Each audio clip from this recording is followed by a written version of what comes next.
C'est quoi l'espérance? C'est quoi l'espérance pour un groupe minoritaire qui vit au cœur même de l'Empire? Qu'est-ce que c'est que l'espérance qui des empires utilisent des gens aux outils comme des outils au service de la richesse et de l'exploitation? C'est quoi l'espérance pour une petite migrante dont la vie est menacée par l'empire auprès duquel elle cherche refuge? C'est quoi l'espérance pour des cultivateurs dont les terres cultivables deviennent des terres qui sont recouvertes par le sang et la violence? C'est quoi l'espérance pour des millions d'étudiants qui manifestent pour obtenir la justice et qui se retrouvent décrits comme des rebelles à éliminer avec des armes? C'est quoi l'espérance? Et bien que les apôtres mangeaient et parlaient avec Jésus, dans ce passage, ça n'a pas apaisé leurs interrogations au sujet de leur vie et de leur espérance pour la société. Ça n'a pas réprimé leurs aspirations pour un espoir tangible, un espoir qui pourrait toucher. Ça n'a pas satisfait leurs attentes pour voir le royaume de Dieu qui vienne à Jérusalem comme au ciel. Au début du livre des Actes, les apôtres ont expérimenté la vie avec Jésus. Ils ont été témoins de cette mort traumatique de Jésus. Ils ont été abasourdis par la résurrection de Jésus. Et alors, sous leurs propres yeux, il y avait le Jésus ressuscité, la preuve qu'il est le Dieu vivant, qu'il est le Messie attendu. Et chaque moment avec Jésus était une preuve de l'autorité de Dieu sur la vie et sur la mort. Chaque repas avec Jésus était une preuve que Dieu n'avait pas oublié son peuple. Chaque contact physique de Jésus était un rappel que le Messie tellement attendu était là. Et le point culminant de leur espérance était devant eux. Jésus était la preuve tangible, une espérance tangible. Pour un peuple dont l'histoire avait été marquée par les réfugiés et l'esclavage à la merci d'empires changeants, c'était pas surprenant que la question c'était « Seigneur, est-ce le moment où tu vas restaurer le royaume d'Israël ?» Ils avaient la preuve de l'autorité de Dieu, mais ils vivaient toujours comme des parias de l'Empire. Alors, dans leur vulnérabilité, ils se demandent quand est-ce que le règne éternel de Dieu va restaurer Israël. Ça faisait des générations qu'ils attendaient le Messie promis. Et ils se demandent si maintenant, c'est le moment où ils ne seront plus les sujets de l'Empire romain, qui est le dernier pouvoir en date. Comme les petits migrants qui aspirent à la sécurité ou les cris des étudiants dans les manifestations, c'est une question qui vient de la vulnérabilité, qui sort de l'oppression et de l'humiliation. Seigneur, est-ce à ce moment que tu rendras le royaume à Israël? Combien de temps encore seront-ils mis dans la case opprimée? Est-ce le moment où notre dignité va être restaurée? C'est des questions rationnelles pour les disciples, parce que des prophètes comme Ésaïe ont parlé du Messie qui rendrait justice pour le peuple de Dieu. Moïse a symbolisé la délivrance de Dieu pour l'esclavage. Et Daniel avait vu le roi dont le règne serait éternel. Et de ce qu'ils avaient vu de la vie de Jésus, de sa mort, de ses résurrections, ils avaient l'impression que la victoire était enfin là. Est-ce que Jésus allait montrer au monde qu'ils étaient le peuple de Dieu? Est-ce que finalement ils allaient être soulagés de leur fardeau? Seigneur, est-ce à ce moment que tu rendras le royaume à Israël? Mais mes amis, cette question qui était honnête montrait les limites de l'espérance des apôtres. Leur espérance en tant que communauté minoritaire, c'était la restauration d'Israël au pouvoir. Le peuple de Dieu voyait des empires émerger et chuter. Alors la restauration pour eux, ça voulait dire que leur royaume s'élèverait au-dessus des autres. Les royaumes et les empires leur avaient appris que la survie dépendait d'un pouvoir qui était au-dessus des autres. Ils avaient appris que la promesse du pouvoir voulait dire une assurance de sécurité, de suprématie. Et Jésus a su voir dans leurs questions, leurs aspirations à la sécurité et à la dignité. Jésus a su voir leur désir de voir leur peuple revenir à la grandeur. Et en face de ces questions, de ces aspirations légitimes de contrôle, Jésus répond: il ne vous appartient pas de connaître les temps et les moments que le Père a fixés de sa propre autorité. Mais le Saint-Esprit descendra sur vous. Vous recevrez sa puissance et vous serez mes témoins à Jérusalem, dans toute la Judée et la Samarie et jusqu'au bout du monde. Et alors que les disciples se focalisaient pour savoir quand et comment est-ce que la puissance de Dieu serait vue par tout le monde, Jésus se focalise sur réorienter leur compréhension de leur pouvoir. Jésus, une nouvelle fois, est en train de réorienter la réalité des disciples. L'Esprit viendra dans un moment fixé par Dieu. La puissance de Dieu ne peut pas être contrôlée, mais on doit l'attendre.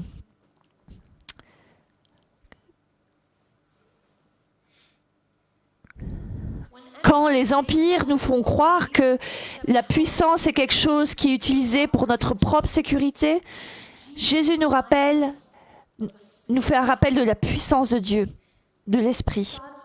La puissance de Dieu ne peut pas être manipulée. Elle est donnée gratuitement, librement. La puissance de Dieu ne vient pas d'un ministère délibérément stratégique ou de la bonne formulation théologique, mais elle vient de la présence de l'Esprit. La puissance de Dieu doit être reçue quand le Saint-Esprit vient. Frères et sœurs, je me demande si nous ne nous trouvons pas la plupart du temps comme les disciples. Nous avons des aspirations de contrôle, et ça, c'est quand on se sent faible. Il y a des moments où vraiment on veut cette puissance, et ça, c'est quand on est le plus souvent vulnérable. Peut-être qu'en tant que serviteur, on confond l'œuvre de l'Esprit avec nos aspirations. À quel point nos ministères sont-ils vulnérables à cette attitude de supériorité et de contrôle?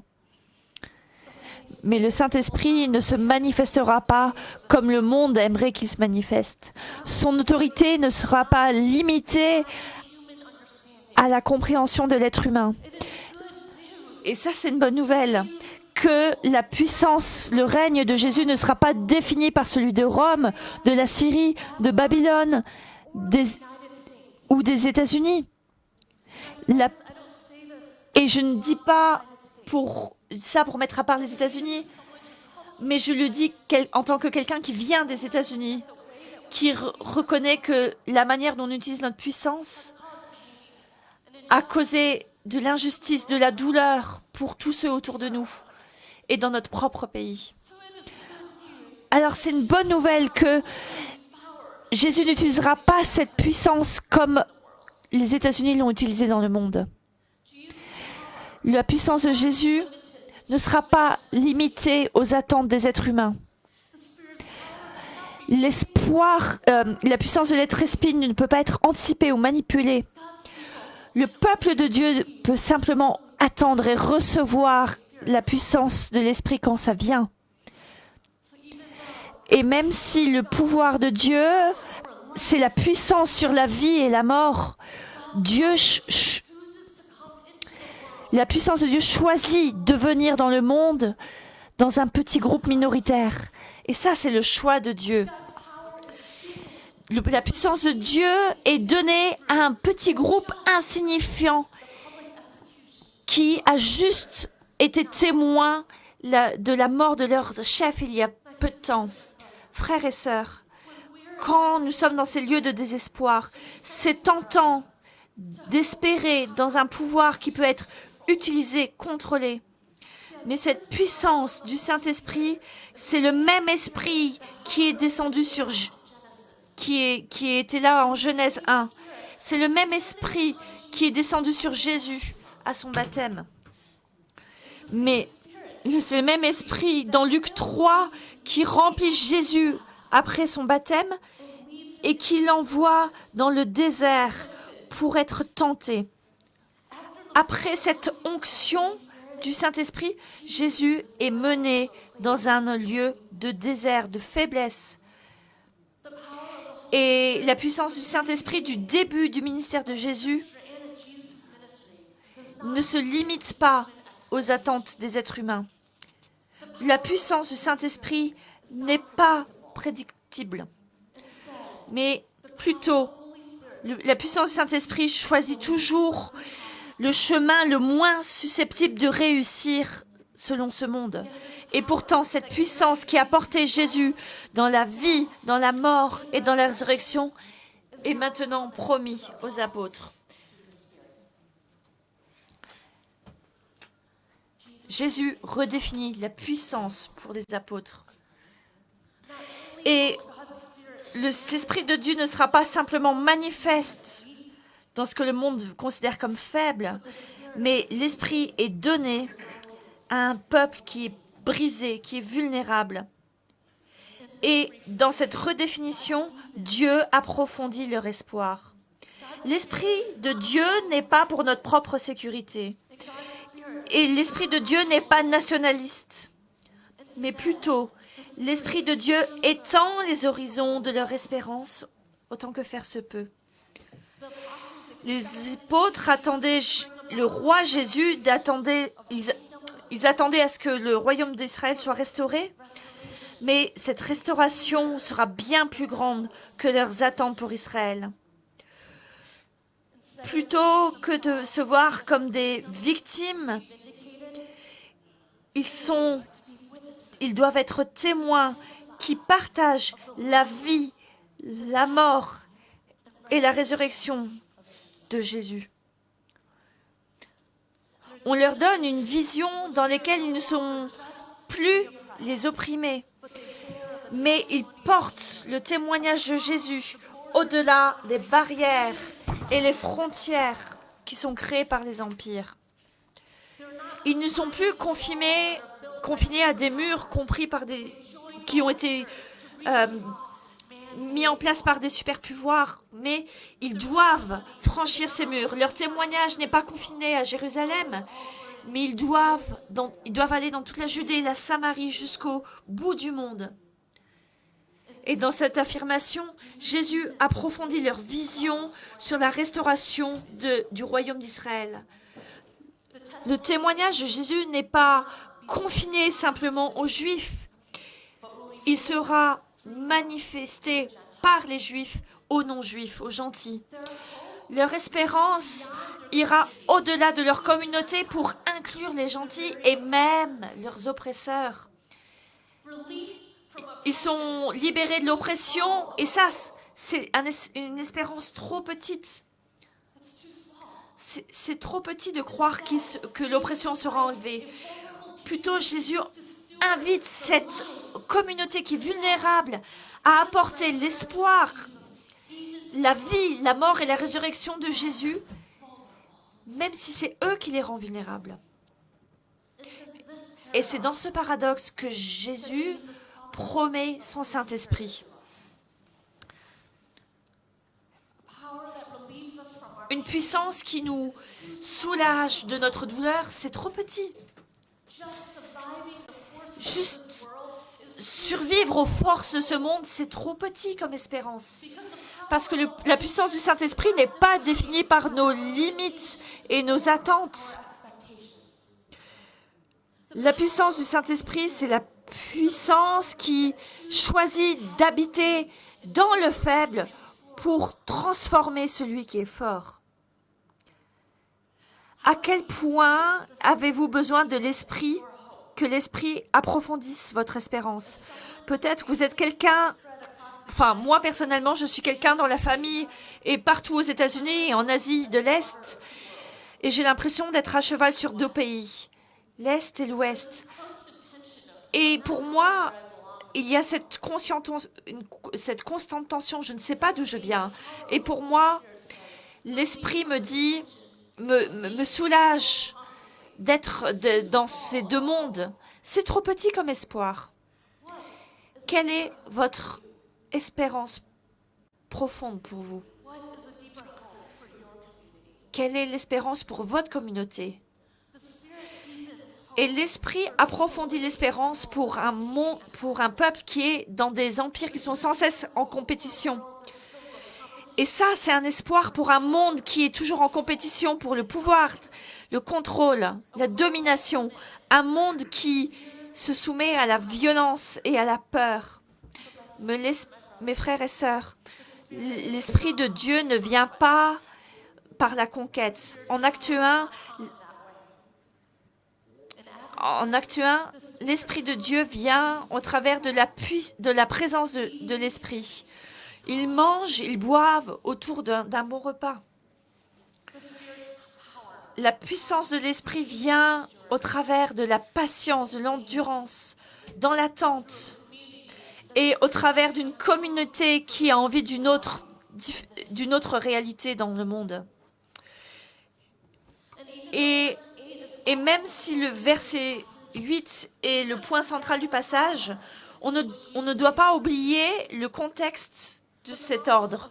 La promesse du Saint-Esprit et de la puissance du Saint-Esprit vient d'abord dans un contexte où Jésus leur demande d'attendre à Jérusalem. La puissance du Saint-Esprit sera manifeste d'abord à Jérusalem, le centre du ministère de Jésus. Dans Luc et Actes, c'est cette ville qui provoque la colère de Jésus, son jugement. Jérusalem, la ville sur laquelle Jésus pleure. Jérusalem, là où l'Empire romain a manifesté le pire de ce dont il était capable par l'exécution de Jésus. Jésus demande d'attendre à un endroit qui symbolise une puissance qui ne vaut rien. Ils doivent attendre dans un endroit où ils ont perdu tout contrôle. Et là où c'est le désespoir. La puissance du Saint-Esprit vient aux disciples dans un lieu de désespoir. Et le Jésus ressuscité nous invite à rester dans nos lieux de désespoir pour transformer le monde. L'ordre de Jésus d'être des témoins n'est pas inconnu pour les disciples. Cet ordre de Jésus est de rester dans un endroit où ils ont été témoins de la vie de Jésus. Mais ce n'était pas une vie qui a été épargnée par la mort, mais une vie qui a été livrée à la mort. Mes amis, mes frères, mes sœurs, quand vous pensez à vos propres patries, quel est votre sujet de désespoir? Quelles sont les forces qui attristent votre cœur? Quels sont les récits de désespoir qui emprisonnent vos communautés? La puissance de l'Esprit n'est pas une invitation, et c'est une invitation d'abord à voir le Jésus ressuscité là où nous vivons. C'était de voir nos nations avec les yeux de Jésus, pour témoigner de l'espoir de Jésus là où les autres et nous sommes les plus vulnérables. La puissance de l'esprit, c'est cette puissance qui nous rend capables d'endurer les choses dans des endroits qui nous causent de la souffrance. Cet ordre de revoir l'esprit, c'est pas du bidouillage.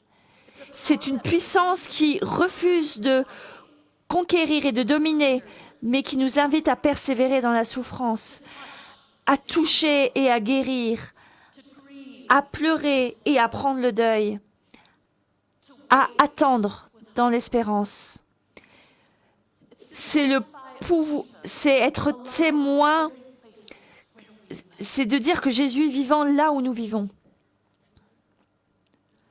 Et c'est à cet endroit que Jésus nous demande d'être, qui nous demande que notre témoignage passe de Jérusalem à la Judée, à la Samarie et jusqu'au bout du monde.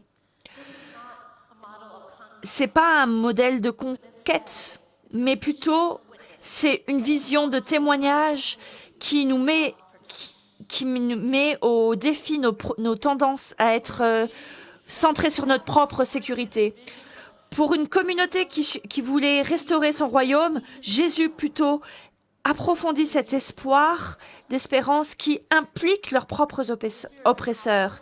La puissance du Saint-Esprit invite une communauté vulnérable à transformer le monde autour d'eux. Alors, après avoir reçu cette espérance, les apôtres se trouvent complètement en choc, stupéfaits, à regarder dans le ciel. Et alors qu'ils cherchent à comprendre cette vision de l'espérance, ils restent là à regarder. Et alors, il y a deux hommes avec des robes brillantes qui redéfinissent cette vision et qui leur dit, Galiléens, que faites-vous là à regarder le ciel? Pourquoi êtes-vous là à regarder, plantés à regarder le ciel?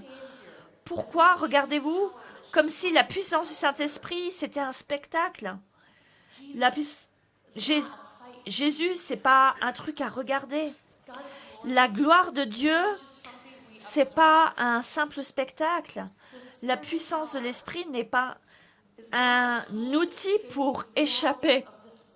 C'est pas une échappatoire aux réalités du monde pour regarder dans le ciel. La puissance de l'Esprit nous pousse à répondre là où nous sommes. Nous sommes appelés à participer à la gloire de Dieu. Nous devons voir et être témoins de Jésus dans le monde qui nous entoure. C'est quoi l'espérance? L'espérance, c'est la vérité que le royaume de Dieu ne régnera pas comme les royaumes de ce monde. C'est quoi l'espérance? C'est une liberté de nos besoins qui nous pousse à chercher un sentiment d'appartenance et de sens. C'est quoi l'espérance? C'est la puissance du Saint-Esprit qui se manifeste dans un peuple brisé, vulnérable. C'est quoi l'espérance? C'est la vie, la mort et la résurrection de Jésus qui doit être vue dans les odeurs, dans ce qu'on voit de nos nations, de ce qu'on ressent de nos nations. L'espérance, c'est une force de prendre le deuil des réalités qui anéantissent nos communautés. C'est quoi l'espérance? C'est faire confiance que Dieu ne nous a pas oubliés et que le Saint-Esprit et que l'œuvre du Saint-Esprit n'est pas encore finie. C'est quoi l'espérance? C'est ce courage de travailler avec le Saint-Esprit alors que nous attendons la pleine révélation du royaume de Dieu. Que le Saint-Esprit nous donne de la force dans nos endroits de douleur afin que nous puissions recevoir cette espérance profonde avec Jésus. Amen.